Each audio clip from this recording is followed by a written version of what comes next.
Balik mga kapuso sa GMA Regional TV Live. Ila-ilahon ta karong buntaga kining batanon taga Bohol mga kapuso nga mipakita sa iyang abilidad paghimo og lain-lain nga mga butang gikan sa dahon sa lubi.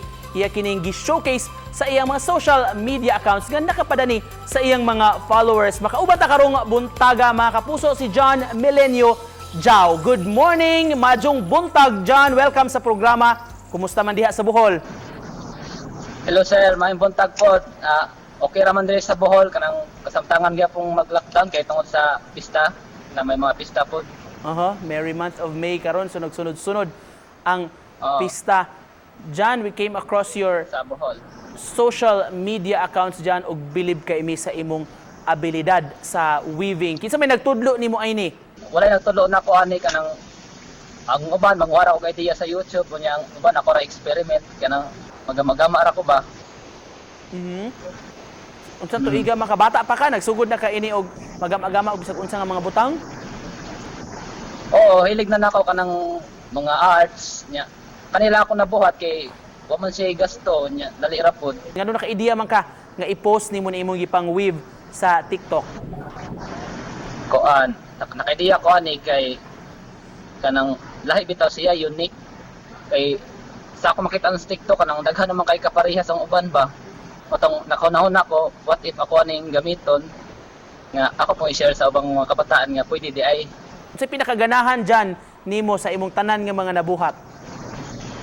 Sa tanan sa akong kaingon katong na trending katong fruit basket siguro. Kay nakakonto naka-view og 3 million views. Matoy akong pinakaganahan. How long man to nimo gibuhat to imong fruit basket? Kadugay man to imong gama. Dali, actually dali ra kayo siya sir kanang mga 30 minutes. Mga magpatudlo nimo, bay-bay bang gusto magpa-tudlo nimo, gusto mag-cut-on ini?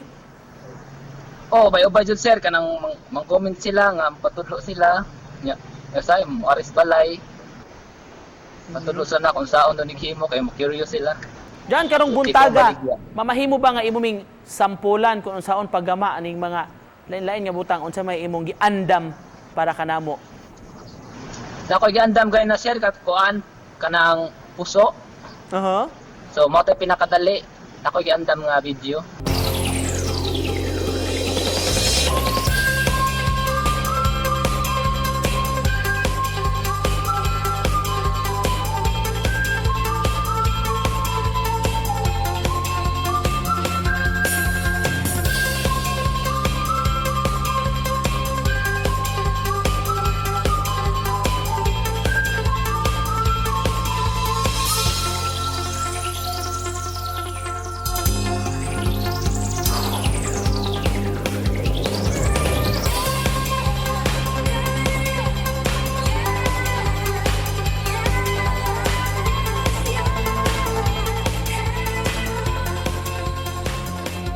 Alright, unsay kung doon na kay buot ihatag nga mensahe sa atong mga viewers karong buntaga dyan, panapos lang. Di sila makuha mo share sa ilang talent. Sa kung sa pakinig kayo Nick, dapat lahat gyapon ni share kay patakay ba o basig ma-appreciate sa laing tao ba. Bato sir. Tinuod gyud na og sama nimo na appreciate gyud imong talent kay tiaw mo running 160,000 na ka nga followers sa TikTok gumikan sa imong talento. Daghang salamat sa pag-uban kanamo karong buntaga. Thank you so much sa pagpaambit sa imong talento mga kapuso. Ang atong sano si John Jao gikan sa Trinidad, Bohol. Salamat John. Salamat sir.